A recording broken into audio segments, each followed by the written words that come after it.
I like looking to see all you people. It's so nice. And Eileen Clyde came all the way from Half Moon Bay. Hey, that rhymed. All the way from Half Moon Bay. Please welcome Eileen Clyde. That's a big trip. Big trip to me. All right. It gives me great pleasure to introduce our next guest, who is the lady I just spoke about, Eileen Clyde. I'll just tell you a little bit about Eileen. She's currently finishing her BA in English and History at Simon Fraser University. She's been writing poetry since the age of 12. Her passion and inspiration for writing fully awakened during her battle with cancer. This, while recuperating on the beautiful Sunshine Coast. If you're going to recuperate anywhere, do it on the Sunshine Coast. She looks very healthy. I'm pleased to see that. This newfound spirituality and confidence opened the creative floodgates. Born in 1993, no, I'm only kidding, 1953. She looks young though. Yeah. Yeah, very young. Born in 1953 in Powell River, BC, of course, Eileen has also lived in Prince Edward Island. Now that's Eileen E. and Prince Eileen Island. When she was there. They changed the name, and Eileen said, well, to hell with you, I'm from BC. Anyway, Eileen writes some very, very, very great poetry. She's brought her family with her today. That's really nice. And it's a pretty big family, too. I am an only child who has an only child who has an only child. Wow. Yeah. And none of us are spoiled. There's a poem in there. Yeah. We're just ruined. We're not spoiled. Anyway, Eileen, please, come on up.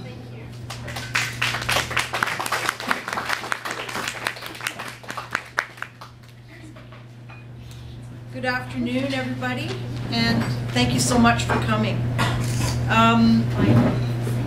I was just going to, I guess I'll just tell you one thing that I think is, oh, Get you here a little okay, more. is that better? Yeah, so, because Um, Ken's video. oh, perfect. Yeah. So one thing I'd like to mention is that my brother-in-law, Robin Atchison, was the one who actually got me started writing this by handing me a notebook when I was at the Cancer Lodge in Vancouver, and he passed it to me and he said, write in it. So I did, and here I am. So I'll start with actually the poem that actually began everything, which was if I can find it here. I just got here, so it's the first time I've seen this book, and it's really, really nice. I love it.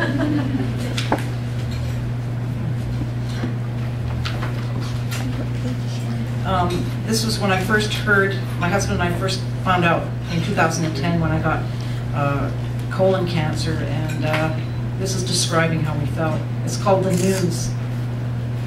The words were cold and icy, foreign, filled with frost. My body tired and empty. My mind was at a loss. This was so unfamiliar, unexpected, so bizarre. Where was my Zen-like system that I used to ease the scars? This new and sacred journey, unfolding as it might, in time was like a blurring of sweet agonies and light. And then this next poem is kind of the relationships that go on when you have cancer, your family, your friends. It's a whole other dimension. It's called Who Was She? I bet you often wondered what was happening in her head. Was it full of fairies, children's stories told at bed? It wasn't mathematics, that didn't stir her mind.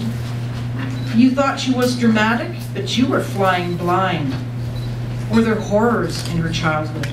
Was she touched by love and loss? For her, sunsets were excluded and their secret meanings tossed. Her heart was sore and bleeding. For many years, I hear. Then she got the cancer, and suddenly things were clear. Time was softly disappearing like petals in the wind. Sunsets now were calling of plum, peach, tamarind. Life was simplifying right before her eyes, and with honest expiration, her soul was opened wide. So you thought you knew her, but how little you surmised the magnitude of sorrow that she left upon the tide. Thank you. And this one's called The Endless Beach. Where did I go? Was there ever any bliss? What happened to the rosebud? Nowhere, empty, no last kiss. When did the waves stop crashing in on this stoneless, soulless beach? Why was the moon devoid of color and the stars so out of reach? My heart is in a whirlpool, twisting, slowly going down. Did I not see it coming or hear a single sound? My senses are suspended, all held back by biting cheek, joyfulness upended, emotions muted, quiet, bleak. There is no cure for longing, wishing, wanting, wired in pain. But tomorrow is unwritten on life's parchment, smooth and plain. And then this is, thank you. And this one's called The Siblings. And it's with things that you think about when you're going through cancer, like your family becomes closer and memories start drifting in of your childhood. Don't go away, stay from the light. Don't go where day is always night. You're needed here, your wisdom, wit, your words so clear, eyes bright, starlit.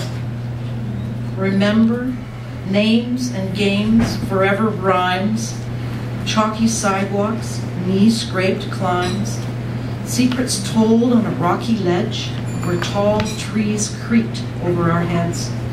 Remember spits and spats, cold shoulder chips, hats, more hats, and shoes that fit, riding bikes, blazing flash of sun, fresh cut grass drifting in.